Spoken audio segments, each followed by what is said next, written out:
Hello అండి, welcome back to SS fashions. ఈరోజు చూడండి 10:30 అవుతుంది టైము. కస్టమర్ వచ్చేసి వర్కర్స్ వెళ్ళిపోయి, అంటే సాటర్డే కదా, వర్కర్స్ తొందరగా వెళ్తారనమాట. వర్కర్స్ వెళ్ళిన తర్వాత ఈమె ఫోన్ చేసింది, అర్జెంట్ నాకు మార్నింగ్ 8 కల్లా బ్లౌజ్ కావాలని. ఇప్పుడు 10:30 కటింగ్ చేస్తున్నా. కటింగ్ అయిపోయి స్టిచ్చింగ్ అయిపోయే లోపల 11:30 అట్లా అవుతుంది అనమాట. చూడండి మా కష్టాలు, బొటిక్ వాళ్ళ కష్టాలు. వీడియోస్ కంపల్సరీ డైలీ ఒకటి బ్లౌజ్తోనే స్టార్ట్ అవుతుంది. నేను ఈరోజు జస్ట్ బ్లౌజ్ చూపిద్దామని, ఈరోజు ఎలాగో వర్కర్స్ లేరు కదా ఇప్పుడు అని ఊరికే పెట్టి చూపిస్తున్నాను. ఇది చూడండి, మనకి ఈ టైప్ అయితే బ్లౌజ్ పీస్ తక్కువ ఉన్నా కానీ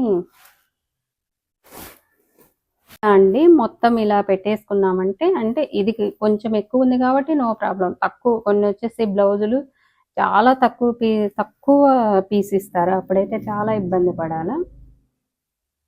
ఇలా పరుచుకున్నామంటే స్పేస్ చూడు ఎంత మిగిలిపోయిందో. ఇలా పరుచుకుంటే కటింగ్కి ఈజీ అన్నమాట. స్టిచ్చింగ్ చేసేటప్పుడు కూడా నీట్గా ఉంటుంది. ఫస్ట్ బ్యాక్ ఫ్రంట్ హ్యాండ్స్ ఇలా. ఎందుకు ఇలానే పెట్టానంటే ఫ్లవర్స్ ఇలాగే ఉన్నాయి కాబట్టి ఇలాగే పెట్టాను. చూడండి ఎలా వేయాలో చూపిస్తున్నాను. ఫస్ట్ పైపింగ్తోనే స్టార్ట్ చేస్తున్నా. ఇది చూడండి, ఇలా పీస్ కట్ చేసుకోవాలా, 1 ఇంచ్ అట్లా కట్ చేసుకున్న తర్వాత మిడిల్లో వచ్చేసి పైపింగ్ దారం పెట్టుకోవాలన్నమాట. పైపింగ్ దారం పెట్టుకొని కొంచెం అట్లా వేసుకొని, ఇంకా మనం ఏం చేయనవసరం లేదు. మిడిల్లో అది పెట్టుకుంటుంటే అదే కుట్టు వెళ్ళిపోతూ ఉంటుంది అన్నమాట. చూడండి ఎంత ఫాస్ట్గా పోతుందో.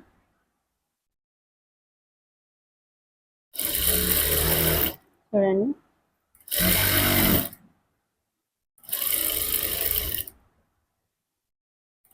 ఏం చేయడంలో ఊరికే జస్ట్ మిడిల్లో వచ్చేసి ఇది పెడుతున్నా అంతే. పైపింగ్ ఎంత నీట్గా వెళ్ళిపోతుంది చూడండి. నెక్ పైపింగ్ ఎలా వేయాలో చూపిస్తా. ఈ మూల ఉంది కదా, స్టార్ పెట్టే కాడ, స్టార్ వచ్చే కాడ ఆడొచ్చేసి సూదిని కంప్లీట్గా కిందికి దించేసి, ఇది ఉంది కదా, ఇది వచ్చేసి ఇలా అనుకొని ఇంకా మళ్ళీ కుట్టు వేయటం. ఇది మొత్తం అయిపోయినాక మళ్ళీ చూపిస్తాను. ఇంకొకటి చూపిస్తాను. ఇలా చక్కగా కుట్టు వేసి ఆ స్టార్ దగ్గర మాత్రమే కంప్లీట్గా నీడిల్ని వచ్చేసి కిందికి దించాలి. దించేసి ఇట్లా ఒకసారి మళ్ళీ ఐరన్ చేసి ఇది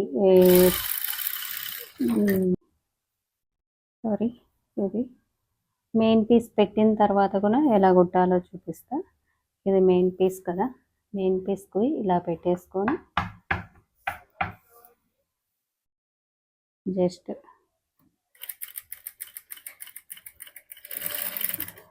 ఇక్కడ షేప్ చూపించాను కదా, ఆ షేప్ దగ్గర వచ్చేసి కంపల్సరీ నీడిల్ని సేమ్ అలాగే కిందికి దించేసి ఒక్కసారి బయటికని మళ్ళీ లోపలికంటే ఆడొక నాట్ లాగా తయారవుతుంది, నాట్ లాగా వచ్చేస్తుంది అనమాట. అప్పుడు మనకి స్టార్ నెక్ అనేది బాగా కూర్చుంటుంది.